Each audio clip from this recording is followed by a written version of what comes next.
Hello student, आज हम पढ़ेंगे Hindi Hindi second language part 15। उफ ये गर्मी। ये एक नाटक है। मैंने आप लोगों को पार्ट 1 में बताया था, फिर से मैं एक बार बता देती हूँ। यह नाटक को किसने लिखा है? सुजाता सक्सेना जी ने लिखा है। ठीक है, आइए, मैं लास्ट आप लोगों को पढ़ाई थी कि सूरज, बादल, ठीक है, और चंद्रमा आपस में बहस कर रहे थे कि सूरज कह रहा था कि मेरी वजह से सारी सृष्टि बनी है, तो चंद्रमा बादल भी कहते हैं हाँ हाँ मुंह बनाते हुए कि आप ही की वजह से ये सृष्टि बनी है। तो इसे तभी वहाँ पे घूमते घूमते कौन आता है? पृथ्वी आता है। अब पृथ्वी क्या कहता है यहाँ से हम लोग पढ़ेंगे। पृथ्वी क्या कहते हैं? मैं तुम लोगों की बातें बड़ी देर से सुन रही थी। क्या कहती है पृथ्वी? मैं तुम लोगों की बातें बहुत देर से सुन रही थी। सूरज दादा, आपका मुकाबला तो कोई नहीं कर सकता, लेकिन आप सब भी अपनी अपनी जगह सही हो। तो पृथ्वी क्या बोलती है? बोलती है कि आप सब अपनी अपनी जगह सही हो और सूरज दादा का कोई मुकाबला नहीं कर सकता। रात के समय चंद्रमा अपनी ठंडी ठंडी किरणों से जहां मेरी जलती धरा को ठंडक देता है, वहीं आप से प्राप्त रोशनी से वह पूरी पृथ्वी क्या हो जाती है? जगमगा जाती है। पृथ्वी ऐसा कहती है। तब चंद्रमा क्या कहता है हंसते हुए? हा हा हा, अरे बहन, तुम तो मुझे शर्मिंदा कर रही हो, मैं भला कहाँ कुछ हूँ। चंद्रमा ऐसा कहता है पृथ्वी से। तब पृथ्वी क्या बोलती है? नहीं नहीं, तुम तो मेरे साथी हो, तुम तो मेरे दोस्त हो। तुम्हारी धरती पर मेरे मानव प्राणी जीवन तलाश रहे हैं। अब रही बादल की बात, तो बादल राजा, तुम तो अमृत बरसाते हो। तुम्हारी उपयोगिता पृथ्वी पर रहने वाले से पूछो, जो पृथ्वी पर रहते हैं उनसे उसका उपयोग पूछो। पृथ्वी ऐसा कहती है। किससे? बादल राजा से। तुम अमृत तुल्य वर्षा धरती पर करते हो। तुल्य का अर्थ होता है बराबर या उसी प्रकार का, ठीक है। धरती पर करते हो और प्यासे प्राणियों को जीवन का दान देते हो। पृथ्वी ऐसा कहती है। इससे? बादल राजा से। तब सूरज क्या कहते हैं? हाँ हाँ हाँ, वाह बहन, तुमने तो कमाल कर दिया। हम सबकी बात को नीचा भी होने नहीं दिया और हमें आईना भी दिखा दिया। ठीक है। तब पृथ्वी क्या बोलती है? सूरज दादा, यदि हम सकारात्मक रूप से सोचे तो सब तरफ खुशियां ही खुशियां नजर आएगी। सकारात्मक का अर्थ होता है सहमति। अगर सबकी ही सहमति से सोचे तो चारों तरफ खुशियां ही खुशियां नजर आएगी। कभी भी हमें अपने को न तो छोटा मानना चाहिए और ना ही किसी को अपने से कम आंकना चाहिए, या उसे आंकना का अर्थ होता है अनुमान करना चाहिए। तब चंद्रमा क्या कहते हैं? हाँ हाँ हाँ पृथ्वी बहन, तुम्हारा कहना बिल्कुल ठीक है। हम सब एक दूसरे के लिए ही है और सब अपनी अपनी जगह महत्वपूर्ण भी है। तब सूरज दादा क्या कहते हैं?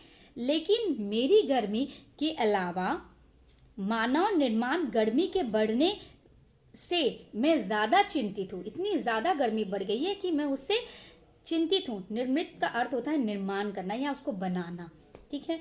अपना तो मुझे कोई दुख नहीं है, पर पृथ्वी बहन, तुम निरंतर संकट में घिरती जा रही हो। मुझे तुम्हारी बड़ी फिक्र है।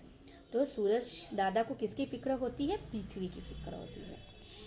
पृथ्वी, हाँ सूरज दादा, कुछ परेशानी भरे स्वर में, यह इंसान अपनी नित्य नई खोजो अनुसाधनों का अर्थ होता है खोजो, ठीक है, से मुझे ही हानि पहुंचा रहा है। आज हर घर पर, ऑफिस, कार, बस, रेल, सभी में एयर कंडीशनर होने से उनका बोझ मेरे ऊपर लादा जा रहा है। किसके ऊपर लादा जा रहा है? फैक्ट्री, कारखानों, मिलों व वाहनों के धुओं से पूरा वातावरण प्रदूषित होता जा रहा है, खराब, गंदा होता जा रहा है, ठीक है। लेकिन मानव अपनी भावी पीढ़ी के बारे में न सोचकर निरंतर, मतलब हमेशा, अपने आविष्कारों का अर्थ होता है नव निर्माण, ठीक है, प्रसन्न होते हुए, खुश होते हुए इनका दुरुपयोग कर रहा है, ठीक है, अनुचित उपयोग, ठीक है। तब बादल क्या कहते हैं? हाँ, इन दूषित नदियों के जल से बनकर मैं भी दूषित होता जा रहा हूँ, गंदा होता जा रहा हूँ। तब सूरज क्या कहते हैं, यही बात तो मैं बताना चाह रहा था कि मानव के बढ़ते कदम ने पृथ्वी पर आज ताप कर्म को इतना बढ़ा दिया है। ताप कर्म का अर्थ होता है वायुमंडल का घटता बढ़ता ताप, ठीक है। ताप बढ़ता घटता रहता है, कभी ज़्यादा गर्म होता है, कभी थोड़ी गर्म होती है, ठीक है, को इतना बढ़ा दिया गया है कि वह तपिश गर्म में मुझ तक पहुंचने लगी है। जाओ हम सब मिलकर इस मानव को सचेत करें। तो आओ मानव लोग को, मनुष्य लोग को बताएं कि इतनी प्रदूषित ना करें पृथ्वी में।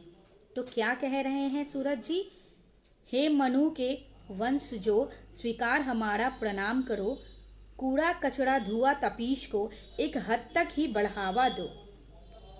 झूल सोगे तुम भी साथ, नहीं शान की कोई बात। तो क्या कह रहे हैं सूरज, हे मनु के वंश जो, मतलब पूरे इस पृथ्वी के जो मनुष्य है, हमारे इस बात को स्वीकारो, हमारा प्रणाम करो। कूड़ा जितना है, कचरा है, धुआं है, जितनी भी गर्मी है, इसको हद तक ही बढ़ावा दो, बहुत ज़्यादा बढ़ावा मत दो। अगर तुम लोग भी इसके साथ झूल जोगे तो हम भी इसके साथ झूल जाएंगे। नहीं शान की कोई बात, कोई शान की बात नहीं है। तो इन पंक्तियों को गाते गाते बाकी सभी अपनी अपनी धुरी पर दोबारा पहुंच गए और बादल भटकते हुए आगे बढ़ गया। सभी अपने अपने जगहों पर चले जाते हैं और बादल भटकता हुआ अपनी जगह पर चला जाता है। ओके स्टूडेंट, इसका अभ्यास, इस चैप्टर का अभ्यास मैं आप लोगों को नेक्स्ट वीडियो में अपलोड कर दूंगी। Okay student, thank you.